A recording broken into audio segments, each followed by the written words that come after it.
Smart Ideas avec BNP Paribas. Découvrez des entreprises à impact positif.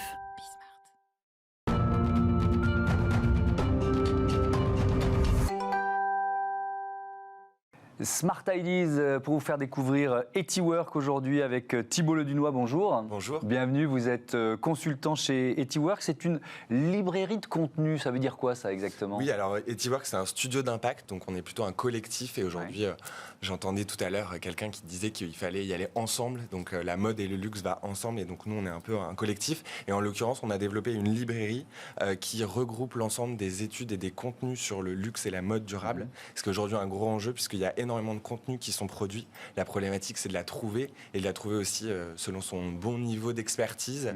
Et donc, qu'on soit consommateur ou professionnel du secteur, c'est parfois compliqué d'avoir accès à l'information, de se former sur ces sujets. Et donc, c'est un peu à ça que répond la librairie qu'on a développée. D'accord. Avec quel type de contenu? C'est des articles, des vidéos, c'est du témoignage, c'est quoi? Aujourd'hui, on est plutôt sur des rapports et des études parce qu'on s'est rendu compte qu'il y avait, en fait, aujourd'hui, il y a des bibliothèques pour les livres et les romans. Il y a des cinémas, voilà. Et en fait, aujourd'hui, il y a une problématique, c'est d'avoir accès aux études. Sur les articles académiques, par exemple, c'est assez facile de trouver un article académique sur un sujet précis. Sur les études, c'est plus compliqué. Donc, on a à la fois des études de consultants, à la fois des études de coalition. C'est le cas de Paris Good Fashion, par exemple, un ensemble de choses. Et puis aussi des chaires académiques. Par exemple, il y a Tex & Care à Roubaix qui travaille sur ce sujet. Donc, on rassemble en fait un ensemble de contenus internationaux et français sur les sujets. Alors, il y a la tech, mais il y a surtout la mode et le luxe. Pourquoi ces deux secteurs? Pour vous, c'est peut-être par appétence, mais sont deux secteurs avec un levier d'impact important?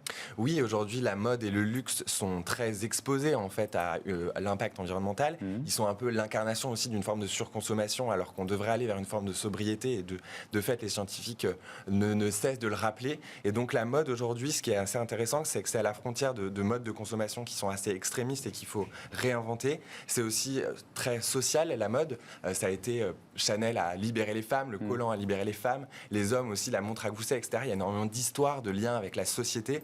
Et de fait, aujourd'hui, la mode va être un levier, en tout cas pour moi, de réinventer une société, de réinventer des imaginaires. Et donc, c'est hyper important de la réinventer et de revoir les pratiques de sourcing, les pratiques de consommation, les pratiques de packaging. Il y a énormément de choses à faire. C'est une industrie qui se réveille depuis à peine une dizaine d'années, et le luxe aussi. Et c'est une industrie qui se réveille, où les grands groupes, parce qu'il y a vraiment des grands groupes très puissants, notamment français, ils sont aiguillonnés par des gens comme vous, ils sont aiguillonnés par des startups. C'est ça le mouvement qui est en train de se passer? Je pense qu'en 2013, il y a le Rana Plaza qui s'est effondré au Bangladesh. Ça a été vraiment un coup dur pour toute l'industrie. On s'est un peu renfermé pendant 5 ans pour essayer dans notre cuisine, essayer de tout réparer. Et puis là, on est en train d'ouvrir le sujet parce que les consommateurs sont de plus en plus exigeants. J'espère que ma génération est hyper activiste et qu'on va aussi essayer de pousser ces groupes à changer. Et puis, de fait, aujourd'hui, il y a une urgence qui est dans la rue. Et donc, il faut aujourd'hui proposer des alternatives. Et ce n'est pas aux consommateurs de faire la démarche, c'est bien aux groupes et aux entreprises de changer. Mais ce qui est intéressant, et vous l'avez dit, c'est particulièrement intéressant dans ce secteur, c'est que c'est un secteur de collection, quoi. C'est-à-dire que 2 fois par an, on propose des collections et de fait, on incite les consommateurs à acheter de nouveaux vêtements alors qu'ils en ont déjà plein leur placard. Donc, vous dites de collection, et en fait, de collection, c'est minimum parce qu'aujourd'hui, les grands groupes de fast fashion, c'est 26 collections par an. Enfin, c'est hallucinant. Et aujourd'hui, d'ailleurs, vous voyez même la Fashion Week là, qui a lieu en ce moment. La Fashion Week, avant, on avait des Fashion Week, mais pendant toute l'année. Aujourd'hui, on est en train de revoir ce calendrier en se disant, mais ça n'a plus de sens. Il y a aussi beaucoup de designers et de créateurs, plutôt dans le luxe en l'occurrence, qui ont dit, mais stop, on arrête, parce que même humainement, en fait, on n'y arrive plus. La créativité est réduite, et je pense que l'industrie de la mode, et pour la créativité et pour la société, on a tout intérêt à se réinventer et à apporter de nouveaux messages. Mais le modèle économique, il y a un modèle économique malgré tout, si on revoit cette logique-là. Voilà, aujourd'hui, moi, je travaille pour une marque qui s'appelle Patine. Elle n'a pas de collection, elle fait quasi que sur commande. Et en fait, aujourd'hui, elle dit à ses clientes, si vous voulez acheter, vous attendez. Et puis c'est très bien. Et puis les clientes sont contentes. Et en fait, on aime d'autant plus nos vêtements, on les garde plus longtemps, et tant mieux.